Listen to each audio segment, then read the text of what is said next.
Assalamualaikum warahmatullahi wabarakatuh.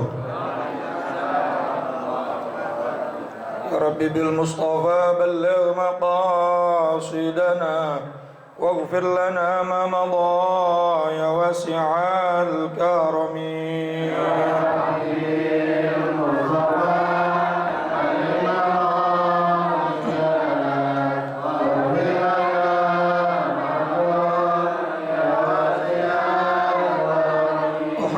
سيد الكونين والثقلين والفريقين من عرب ومن عجم يا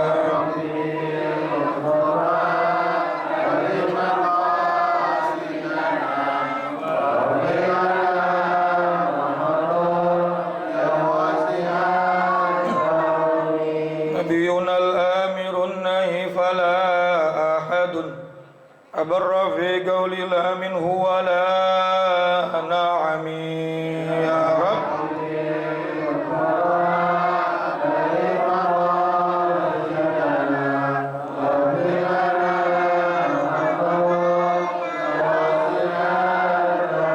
والحبيب الذي ترجى شفاعته لكل هول من الأهوال مقتحم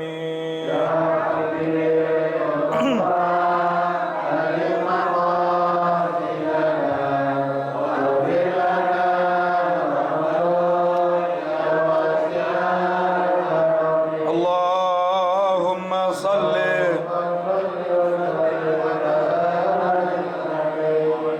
الحمد لله وكفى الصلاة والسلام على عباده الذين اصطفى وعلى آله وصحبه أهل الصدق والوفاء أما بعد.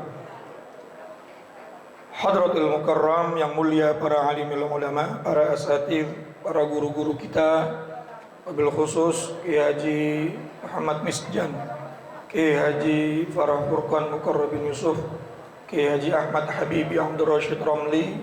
Mudah-mudahan guru-guru kita semuanya sehat afiat, panjang umur, berkah ilmunya buat kita semua, amin ya rabbal alamin. Pengurus Majelis Ta'lim Ukhuwah Islamiyah Bapak Haji Basroin, Ustaz Haji Muhammad Tahir, pengurus Masjid Miftahul Huda, dan seluruh para jamaah sekalian, bapak-bapak, ibu-ibu dan saudara-saudaraku yang mudah-mudahan tanpa terkecuali semuanya mendapatkan rahmat dan kemuliaan dari Allah Subhanahu wa taala. Tanpa berpanjang kalam, mari sama kita lanjutkan kembali pembahasan kitab Qamit Tughyan. Sebelumnya kembali kita baca surat Al-Fatihah. Mudah-mudahan apa yang kita kaji dari awal sampai akhir, duduknya kita tidak disia-siakan oleh Allah Subhanahu wa taala. Duduk yang mewasilahkan turunnya rahmat dan ampunan buat kita semua, sehingga yang hadir tidaklah bangkit dari tempat duduknya kecuali dosa-dosanya diampuni oleh Allah Subhanahu wa taala, hajat-hajatnya dikabul, diijabah oleh Allah Subhanahu wa taala.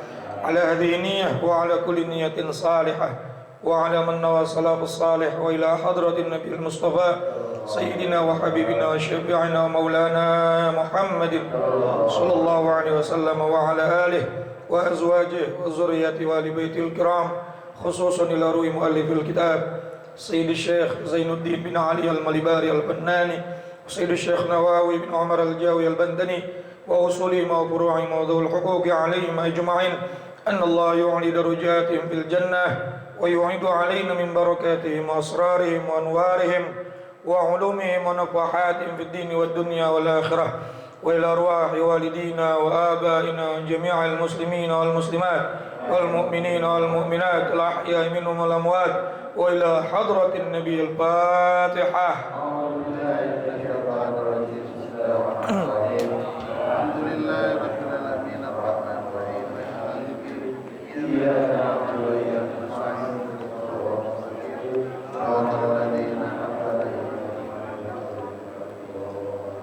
Bismillahirrahmanirrahim. Qala al-musannif rahimahullahu ta'ala wa nafa'na bi'ulumihi wa amadna bi asrari fid dharain amin.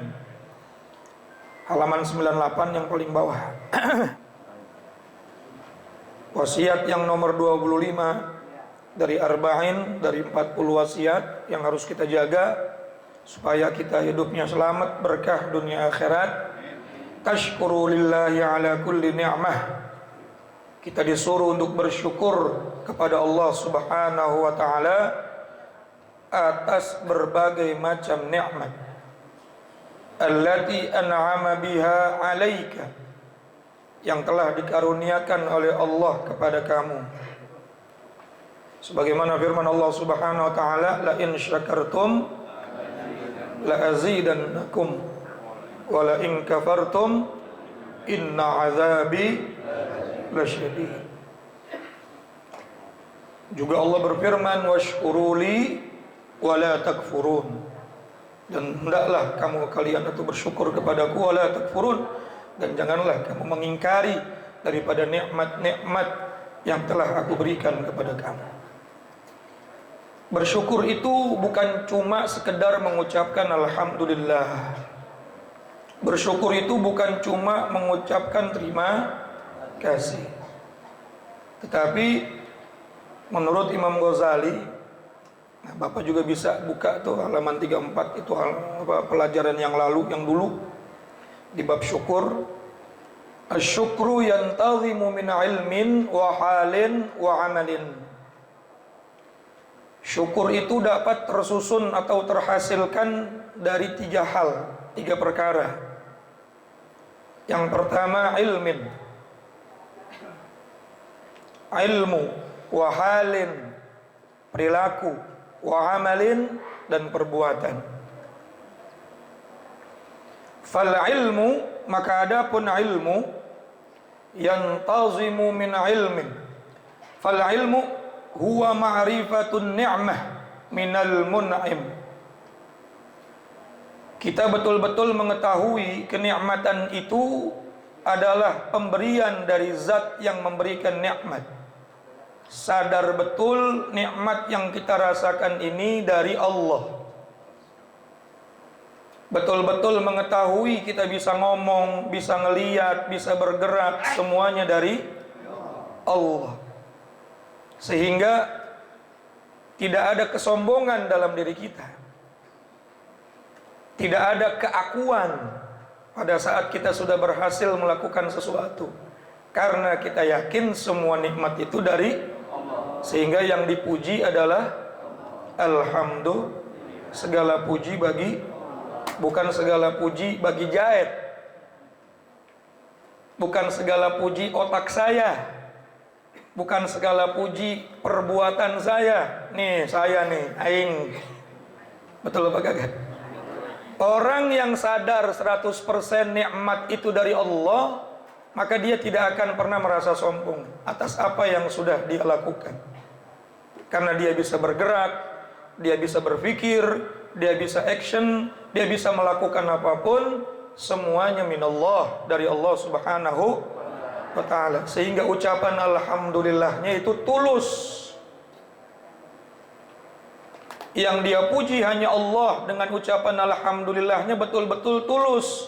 Karena ilmu, karena tahu bahwa segala sesuatunya bukan dari dia, bukan milik dia, tapi semuanya anugerah dari Allah Subhanahu.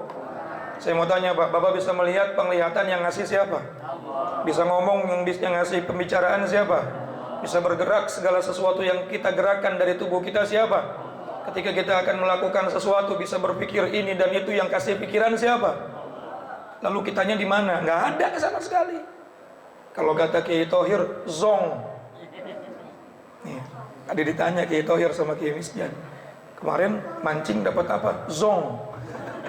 Nggak dapat apa-apa. Kita nggak punya apa-apa. Sehingga ketika kita sudah tahu ilmun, mengetahui tentang al-mun'im, zat yang memberikan nikmat, maka pasti dalam diri kita itu tidak ada kesombongan, tidak ada keakuan, tidak pernah merasa saya bisa melakukan ini dan itu. Sebagaimana Allah berfirman, wallahu khalaqakum wa ma ta'malun. Allah yang menciptakan kalian, dan Allah juga yang menciptakan perbuatan kalian. Walhasil perbuatan kita bukan dari perbuatan kita sendiri. Kita bisa bergerak bukan karena diri kita sendiri, Kita bisa bicara bukan karena diri kita sendiri, tapi semuanya Allah yang menciptakan. Bu, nah kalau orang udah paham begini, dia nggak gampang untuk karena dia tahu segala sesuatu sekecil-kecilnya nikmat bukan hasil jerih payahnya, bukan karena usahanya, melainkan anugerah minal mun'im, dari zat yang maha memberikan nikmat, yaitu Allah Subhanahu. Syukur yang pertama syaratnya itu. Kira-kira udah sampai belum kita? Oh, berarti belum syukur-syukur dong. Harus dong, harus sampai ya. Harus sadar bahwa kita itu bisa melakukan apapun karena Allah, bukan karena kemampuan, bukan karena kita tapi Allah yang memberikan semuanya. Yang kedua, walhal. Syukur, syarat yang kedua supaya syukurnya betul-betul dianggap bersyukur kepada Allah Subhanahu wa taala adalah al-hal, perilaku. Bu, wa huwa al-farhu, yaitu dia merasa gembira, bahagia. Al-hasilu bi in'amil mun'im, yang timbul karena nikmat dari pemberi, zat yang maha memberikan nikmat. Orang kalau tahu, kalau sadar bahwa semua nikmat dari Allah Subhanahu wa taala, dan dia betul-betul paham bahwa Allah memberikan nikmat karena rasa sayangnya Allah kepada kita, rahmatnya Allah kepada kita, maka sekecil apapun nikmat itu pasti akan dibuatnya gembira, akan membuat dirinya gembira. Karena dia nggak ngelihat nikmatnya, tapi yang dia lihat siapa yang memberikannya. Ibu dapat 10.000 kecil apa gede? Kecil. Beli beras juga kagak laku seliter mah. Betul, setengah liter kali. Tapi 10.000 itu dikasih sama orang yang sangat ibu kagumi. Saya pernah dikasih duit sama guru saya 10.000, sampai sekarang saya minyakin tuh duitnya. Nggak pernah saya jajanin. Nggak ngelihat nilainya, tapi ngelihat siapa yang memberikannya. Betul apa kagak?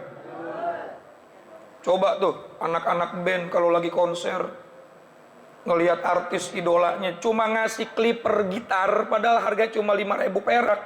Wah, itu langsung dibingkai. Bukan karena clippernya, tapi apa? Yang ngasihnya misalnya artis idolanya. Dia gembira. Bukan karena nilainya, tetapi pemberian dari orang yang dia cintai. Sekarang saya mau tanya, siapa yang paling mulia di muka bumi ini, Bu? Harusnya kita bangga ketika mendapatkan nikmat sekecil apapun. Bukan lagi manusia yang ngasih, tapi zat yang maha mulia. Al-farah, ketika kita merasa bahagia dengan nikmat pemberian dari Allah Subhanahu wa taala, itulah maksud dari Imam Ghazali, syukur bil hal. Bu, merasa gembira, bukan manyun baik. Ya, cuma dapat segitu. Ya, boro-boro beli token listrik tat. Akhirnya nggak pernah ada sifat kona, nggak pernah meneri. Karena yang dilihat bukan yang memberi, tapi yang dilihat adalah nominalnya. Kapanpun kalau kita melihat nominalnya, kita tidak akan pernah bisa bersyukur. Betul nggak? Kurang aja. Dikasih satu, ngelihat yang punya dua, pengen dua. Udah dikasih dua, ngelihat orang yang punya tiga, pengen. Udah dikasih tiga, ngelihat orang yang punya empat, pengen. Nggak ada ujungnya. Dulu masih ngontrak, ngelihat orang punya rumah sendiri, pengen punya. Ya Allah, mudah-mudahan bisa punya rumah walaupun sepetak doang, walaupun cuma LSS. Rumah sangat sederhana sekali sehingga selonjoran pun susah. Nggak apa-apa ya Allah, dikasih sama Allah tuh rumah walaupun selonjoran susah. Ngelihat yang lebih luas, ya Allah pengen kali ada halamannya dikit mah. Betul apa kagak? Dikasih lagi yang ada halamannya dikit. Ya Allah, kalau udah punya rumah, punya kontrakan 2 biji lumayan kali ya Allah.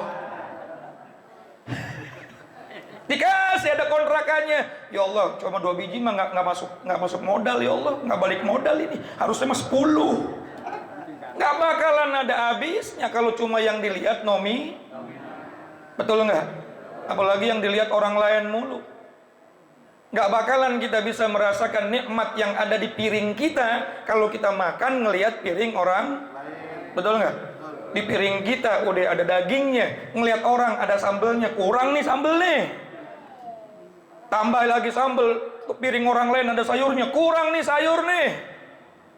Sampai mati kita nggak bakalan puas dengan apa yang ada. Tapi kalau kita melihat yang memberikan nikmat, ya Allah terima kasih. Walaupun saya masih maksiat, subuh masih kesiangan, ukhuwah datangnya paling belakangan, tapi Engkau masih berikan saya nikmat begitu luar biasa. Alhamdulillah, Engkau masih sayang sama Allah, sama saya ya Allah. Betul apa gagak? Nikmat apa gagak dah? Nikmat. Makanya kalau urusan dunia lihatnya ke bawah. Alhamdulillah saya punya rumah walaupun RSSSS. Teman saya mah masih ngontrak. Yang ngontrak lihat ke bawah, ya Allah alhamdulillah saya masih ngontrak. Teman saya mah nggak punya rumah, kemana-mana numpang. Yang numpang lihat lagi ke bawah, alhamdulillah walaupun numpang saya masih sehat. Teman saya sakit. Akhirnya tiap nikmat yang Allah kasih semua disyukuri. Alhamdulillah. Syukur yang kedua, syukur bilhal, yaitu al-farah, bergem dengan nikmat bukan karena nilainya, tetapi melihat yang memberi. Yang ketiga nih, yang terakhir nih, syukur itu bila amal.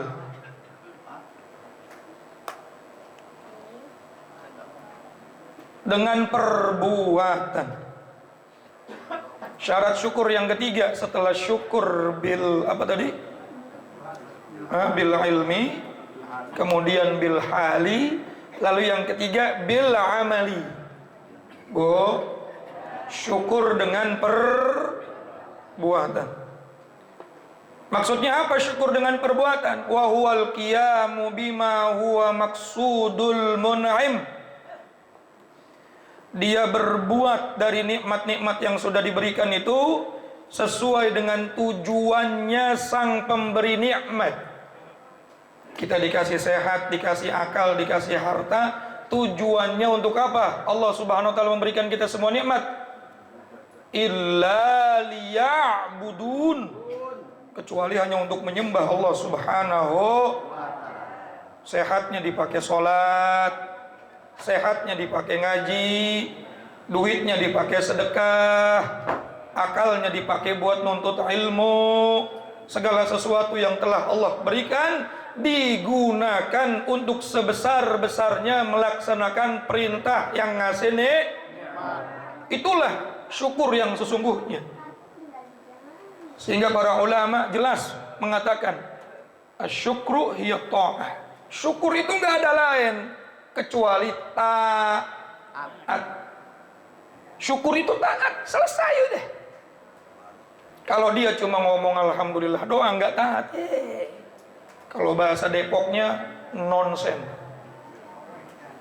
bahasa Bojongnya bullshit. Apa tuh bullshit? Omong kosong, ngomong alhamdulillah, tapi ketika Allah perintahkan segala sesuatu yang wajib nggak Saya ambil contoh begini, ibu dikasih uang belanja ini hari sama suaminya 10 juta. Nih uang belanja 10 juta buat ibu, habisin, kalau belum habis jangan pulang. Ibu seneng apa kagak? Seneng apa enggak? Maka yang pertama diucapkan apa? Terima. Sama seperti kita dapat nikmat dari Allah, kita ucapkan alhamdulillah, lalu hati kita senang. Ucapan terima kasih kepada suami. Ayang beb, terima kasih banyak. Suamiku yang paling kalau kasih duit aja bilang gua ganteng. Giliran gak dikasih duit aja.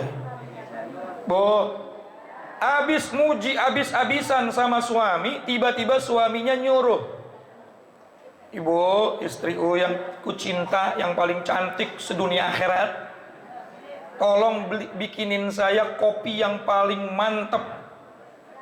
Terus ibu yang baru dapat nikmat tadi udah ngomong terima kasih, ketika disuruh untuk bikin kopi ngomongnya bikin aja sendiri.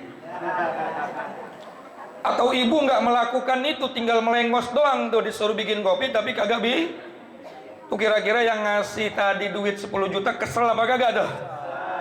Ucapan terima kasih sama suami kira-kira berarti atau tidak kalau nggak menuruti perintahnya? Sama sekali. Bisa jadi murka tuh suaminya, sini uangnya nggak jadi lah, males, mendingan gua kawin lagi gitu. Allah udah kasih kita sehat, udah kasih kita rizki, udah kasih nikmat yang begitu nggak cukup cuma dengan alhamdulillah, tapi harus ada actionnya. Apa itu? Taat, melaksanakan berbagai macam perintah, meninggalkan berbagai macam larangan, karena tujuannya Allah memberikan nikmat kepada kita itu untuk wa ma khalaqtul jinna wal insa illa liya'budun.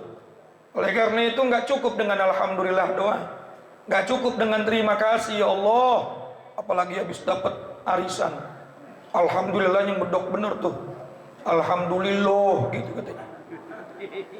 Tapi ketika datang perintah sholat nggak sholat, datang perintah zakat padahal udah nisab, udah haul duitnya, udah nisab hartanya, dia nggak keluarin zakat, maka dia nggak termasuk bersyukur.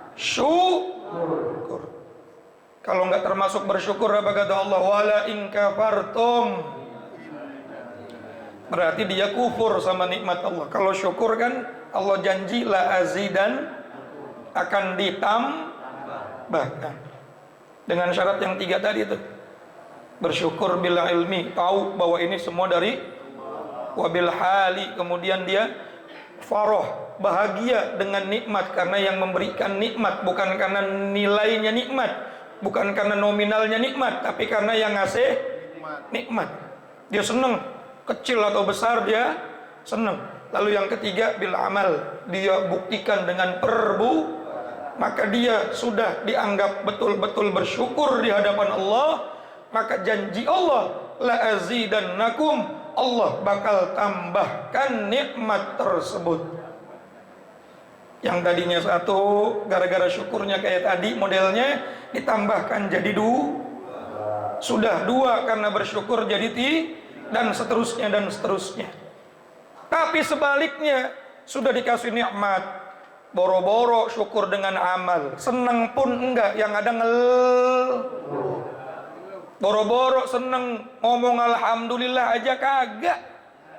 Akhirnya Allah berfirman, wala in kafartum, kamu itu kufur sama saya. Sudah dikasih banyak, boro-boro beramal, taat, melakukan perintah, meninggalkan larangan, ngucap alhamdulillah saja tidak, senang saja tidak. Inna azabi lasyadid, kata Allah, sesungguhnya azabku sungguh teramat sangat pedih. Ini janji Allah, Bu. Yang bersyukur ditambahin, yang kufur dikasih bisa jadi duitnya tambah banyak, tambah pusing. Umurnya tambah panjang, tambah bisa jadi tuh, jadi istidraj. Betul apa kagak? Ditambah lagi kalau sudah mati karena nikmatnya tidak digunakan buat ibadah. Tsumma latus'alunna yauma idzin, sekecil apapun nikmat itu bakal dimintakan pertanggung. Dunia belangsak, akhirat acak-acakan. Inna azabi, supaya enggak dapat azab dari Allah, maka satu-satunya cara adalah bersyukur. Dan syukur itu kata kuncinya adalah selesai. Betul ya? Maka mudah-mudahan kita semua termasuk orang-orang yang bersyukur.